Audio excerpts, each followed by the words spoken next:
समय से ही मंच प्रारंभ हो जाएगा। तो मैं चर्चा कर रहा था कि जनक जी ने चित्रकूट में आकर क्या देखा।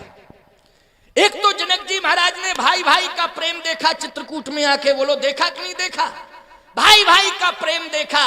मैं एक बात कहना चाहता हूं, पिता अगर ये देखे कि दामादों में इतना प्रेम है, क्योंकि दामाद भरत जी भी हैं जनक जी के और दामाद राम जी भी हैं, क्योंकि एक बेटी ब्याही गई राम जी को और एक बेटी ब्याही गई भरत जी को, एक बेटी ब्याही गई लक्ष्मण को और एक चौथी बेटी ब्याही गई शत्रुघ्न को। अब ईमानदारी के साथ बताओ, यहां एक साथ चारों दामाद हैं कि नहीं? बोलो जल्दी। चित्रकूट में जनक जी को एक साथ कितने दामाद मिल गए? चारों दामाद मिल गए, चारों दामाद मिल गए। लेकिन सावधान, रामचरितमानस की परंपरा यही आपको शिक्षा दे रही है कि जनक जी महाराज जब बेटी सीता की विदा कर रहे थे तो रो रहे थे, लेकिन चित्रकूट में बेटी सीता को देख करके प्रसन्न हो रहे हैं, प्रसन्न हो रहे हैं। जबकि कौन ऐसा पिता होगा जो बनवासी के भेष में अपनी बेटी को देखे? क्यों भाई? और पेड़ पत्तों के नीचे बैठा देखे और झरने का पानी पीते हुए देखे, जिसने सोने के गिलास में पानी पिलाया हो, जिसने सोने की सैया पर अपनी बेटी को सुलाया हो, ईमानदारी से बताओ वो अपनी बेटी को पत्तों की सैया पर लेटा हुआ देखे या अंजलि से, पात्र भी नहीं है, हाथ से पानी पीते हुए देखे, कंदमूल फल खाते हुए देखे, पत्तों के बीच में रहते हुए देखे? ईमानदारी से बताओ उस बाप को दुख होगा कि सुख होगा? बोलो जल्दी। दुख होगा कि नहीं होगा? लेकिन मैं एक बात कह रहा हूं, इसलिए रामायण को पढ़ना चाहिए। बहन बेटियां भी ध्यान से रामायण को पढ़ें, जितने भी नौजवान हैं वो भी ध्यान से पढ़ें, जो बेटी के बाप बैठे हैं वो भी रामायण को ध्यान से पढ़ें और रामायण को सुने। जनक जी महाराज ने चारों दामादों को देखा एक साथ, कितना प्रेम है, कितना आदर है, बड़े भाई के प्रति कितना समर्पण है। तीनों भाइयों ने बोलो राम जी के चरणों में अपना समर्पण किया कि नहीं किया? राज्य के प्रति जनक जी यही तो देख रहे हैं कि भाई भाई लड़ते हैं संपत्ति के कारण, भाई भाई लड़ते हैं पद प्रतिष्ठा पाने के कारण, लेकिन अयोध्या के भाई राजपद के लिए नहीं लड़ रहे हैं। अयोध्या के भाई तो राम पद के लिए लड़ रहे हैं कि मुझे राम पद मिल जाए, राम पादार बिंद मिल जाए। जनक जी ने कहा धन्य है जनक तेरा जीवन, आज तू अपने आप को कैसे रोकेगा? तेरी प्रसन्नता आज प्रस्फुटित हो जाएगी। जनक जी की प्रसन्नता दिखाई दे गई चित्रकूट में।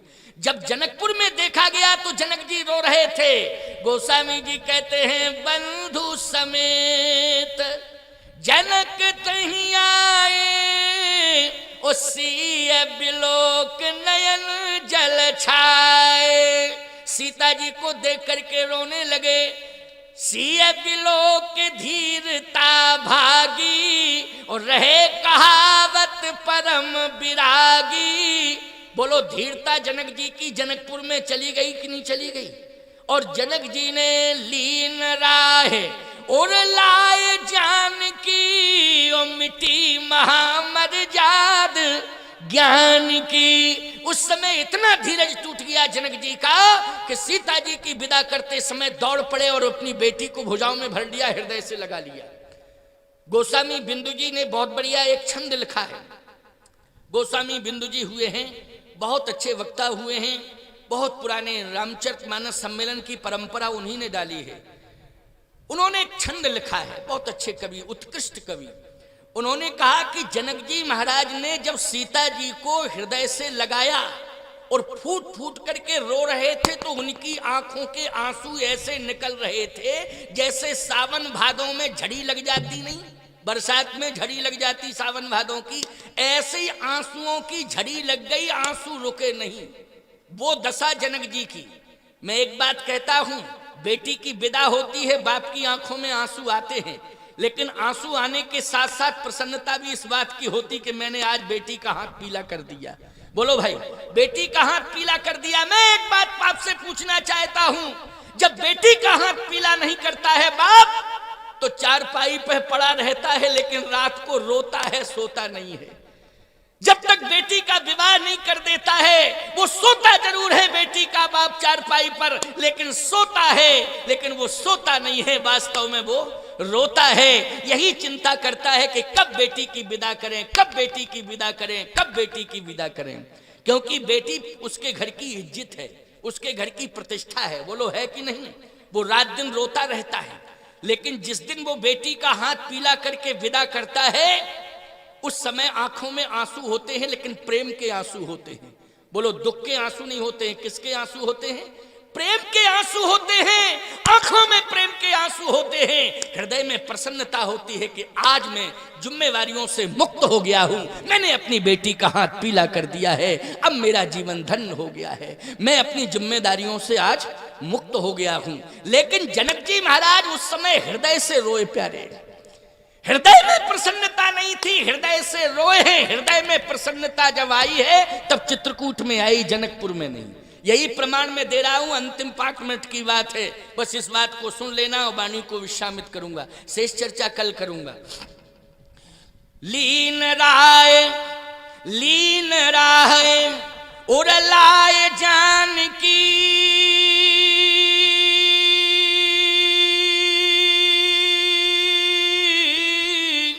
ओ मिटी महामर्याद ज्ञान की। आज ज्ञान की मर्यादा मिट गई। क्यों? बोले जनक जी ने आज बेटी को हृदय से लगा लिया, ऐसे रो रहे हैं जैसे अज्ञानी रोता है, अज्ञानी रोता है।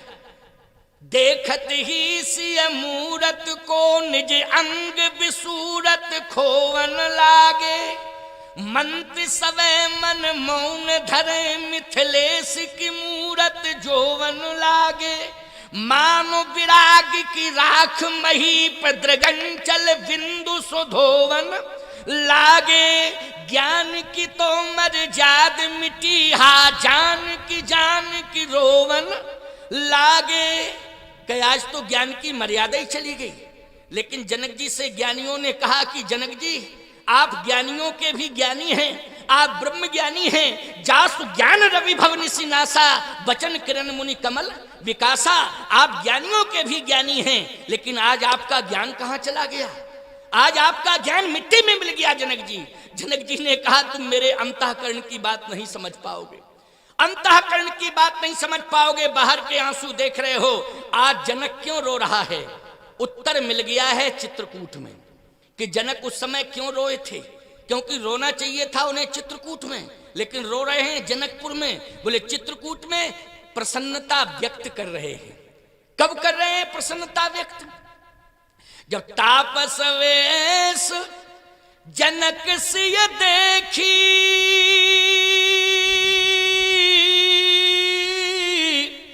भयऊ प्रेम परितोष विसेखी। तपस्वी के भेष में अपनी बेटी को चित्रकूट में देखा, अपने दामादों को, अपने दामाद को चित्रकूट में तपस्वी के भेष में देखा। और भरत, लक्ष्मण और शत्रुघ्न, ये तीनों भाई अपना मस्तक झुकाए हुए हैं प्रभु राम के चरणारविंदों में और बार बार प्रार्थना कर रहे हैं, बार बार प्रार्थना कर रहे हैं। राजपद नहीं चाहिए इन भाइयों को, केवल राम पद देखे बिन रघुनाथ पद जिए की जरनी ना जाए।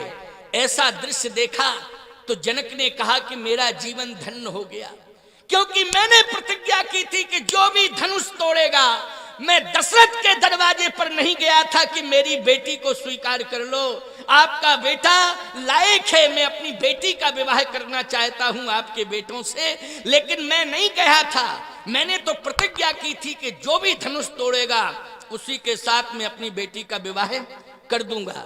लेकिन दशरथ के राजकुमारों ने वो वीरता का प्रदर्शन किया कि बड़े बेटे राम ने तो धनुष तोड़ दिया, और राम जी की वीरता के कारण लक्ष्मण, शत्रुघ्न और भरत, इन तीनों का भी विवाह हुआ कि नहीं हुआ जनकपुर में। लेकिन उस समय मैं यही सोच रहा था कि मेरी बेटी, मेरा नाम विदय है और मेरी बेटी का नाम वैदेही, लेकिन ऐसे नगर में जा रही है बहू बनके, क्योंकि मुझे आज विदा करना पड़ रहा है, क्योंकि धनुष राम ने तोड़ा है। क्यों? धनुष राम ने तोड़ा है, इसलिए मुझे विदा करना पड़ रहा है। मैं अयोध्या के राज्य से प्रभावित हूं, लेकिन मैं ही प्रभावित नहीं हूं अयोध्या के राज्य से। मुझसे ज्यादा प्रभावित यदि अयोध्या के राज्य से है तो अवध राज सुर राज सिंहाही और दशरथ धन लख धनद लजाही। देवराज इंद्र भी प्रभावित है अयोध्या के राज्य से, लेकिन मेरी बेटी वैदेही, विदेह की बेटी वैदेही इतने सुविधा वाले नगर में जा रही है जहां खजाना भरा पड़ा है। देवराज इंद्र भी लज्जित होता है खजाने को देख करके, कुबेर भी लज्जित होता है अयोध्या के खजाने को देख करके। मेरी बेटी उस खजाने की मालकिन बनेगी, मेरी बेटी उस खजाने की मालकिन बनेगी। ऐ विदेह की बेटी वैदेही, कहीं राज वैभव को पा करके मेरी बेटी सिद्धांत ना भूल जाए, इस बात की चिंता मुझे सता रही थी। लेकिन चित्रकूट में आकर के मैंने देखा कि मेरी बेटी ने अयोध्या की सुविधाओं का त्याग कर दिया और चित्रकूट में आकर के सिद्धांत का वर्ण कर लिया है। इसलिए आज विदेह की बेटी वैदेही ने विदेह को सार्थक कर दिया है। आज विदेह का जीवन धन्य धन्य हो गया है। इसलिए आज जनक जी हृदय से प्रसन्नता जाहिर कर रहे हैं। तो उस दिन रो रहे थे, मोह के कारण नहीं रो रहे थे, सिद्धांत के कारण रो रहे थे। किसके कारण रो रहे थे? सिद्धांत के कारण। लेकिन बेटी सिद्धांत पे खरी उतरी कि नहीं उतरी बोलो? और जब बेटी सिद्धांत पे खरी उतरी तो आज जनक जी ने तपस्विनी के भेष में भी बेटी को देखा, लेकिन आज हृदय प्रसन्न हो गया। जीवन में सुविधाएं नहीं, हमें सिद्धांत चाहिए। बेटियों को भी चाहिए कि सुविधाएं चाहे जैसी मिल जाएं, लेकिन सिद्धांत का सदा वर्ण करना चाहिए। सिद्धांत का जीवन जो जीती है वही समाज में सीता के रूप में सम्मान प्राप्त करती है, जिसने अपने जीवन में सिद्धांत को स्वीकार किया है। और सुविधाओं को जो हमेशा ताकती झांकती और सुविधाओं को ही मांगती रहती है, वही सूर्पनखा हो जो डिमांड पर डिमांड करे, डिमांड पर डिमांड करे, सुविधा ही सुविधा, सुविधा ही सुविधा। देखो भाई, ये रामायण की बात सुना रहा हूं मैं अपनी। भाई हमें कोई सरपंची का चुनाव लड़ना, तुमसे वोट लेने, हम तो साफ साफ बात कहेंगे, जितनी बात होगी उतनी साफ साफ कहेंगे। और तुम्हें हमारी बात सुननी भी पड़ेगी और सुनने के साथ साथ माननी भी पड़ेगी। इसलिए मैं कहता हूं कि चित्रकूट की भूमि पर जो प्रेम दिखाई दे रहा है प्यारे, इस प्रेम को देख करके 33 करोड़ देवता भी आज लज्जित हो रहे हैं। लज्जित हो रहे हैं कि हम लोगों में इतना प्रेम नहीं है। न ऐसा प्रेम मैंने आज तक देखा है, पहली बार ऐसा प्रेम देखा जा रहा है कि प्रेम ही प्रेम है। बोले परम प्रेम, गोस्वामी जी बोले प्रेम नहीं, अरे परम प्रेम पूरण दो भाई,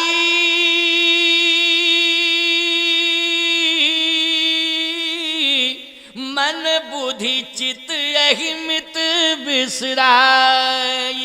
यहाँ प्रेम नहीं, यहाँ तो परम प्रेम है।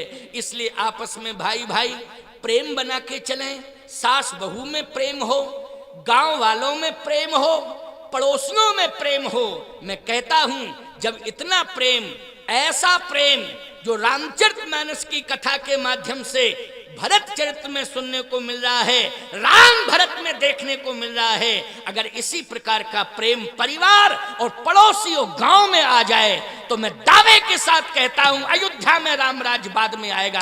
पहले आपके गांव में रामराज आ जाएगा, आपके घर में रामराज आ जाएगा। ये रामायण का सिद्धांत है जो मैंने आपको सुनाया। आज इतना ही, क्योंकि 5:20 हो गए कि नहीं हो गए? और अभी कीर्तन कराते कराते जाते 5:30 तो हो ही जाएगा। अब 5:30 से ज्यादा कितना बजावे? और बोलो भाई, बजाते बजाते बहुत बजा दिया कि नहीं बजा दिया? कम बजाया क्या है? लगभग मुझे 2 घंटे बोलते बोलते हो गया